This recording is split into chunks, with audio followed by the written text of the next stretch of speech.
హర్షద్ మెహతా భూమి మొదలైంది. ఓకే. ఆ హర్షద్ మెహతా భూమిలో ఇక మొత్తం ఎస్పెషల్లీ ఇన్ విజయవాడ ఇంక అందరూ వ్యాపారాలు ఆపేసి వ్యాపారాలు మానేసి అందరూ స్టాక్సే. ఎందుకంటే ఇవాళ 100 రూపాయలు పెడితే రేపటికి ఇవాళ 1,00,000 రూపాయలు పెడితే రేపు 1,50,000, ఎల్లుండికి 2,00,000. నువ్వు ఏ స్టాక్ పెట్టు ఏది పట్టుకో ఇంకా వన్ సైడ్ గా పెరగడం అనమాట. ఇంకా అందరూ షాపులు గీపులు అన్ని వదిలేసి అందరూ షాపులు కట్టేసి విజయవాడలో ఏంటంటే ఒక అన్ఆథరైజ్డ్ స్టాక్ ఎక్స్చేంజ్ వెలిసిందనమాట, పెట్టారు.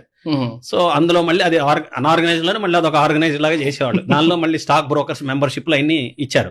సో అందులో ఒక మెంబర్షిప్ తీసుకొని నేను I became official stock broker. ఓహో. సో స్టాక్ బ్రోకర్ అయ్యి like I created networks all over India. Main ఆ టైంలో జైపూర్, రాజ్కోట్, ముంబై, అక్కడి నుంచి ఆపరేటర్స్ వాళ్ళందరూ ఉండేవాళ్ళు. స్టాక్ మార్కెట్ అంతా నడిచేది అక్కడి నుంచి.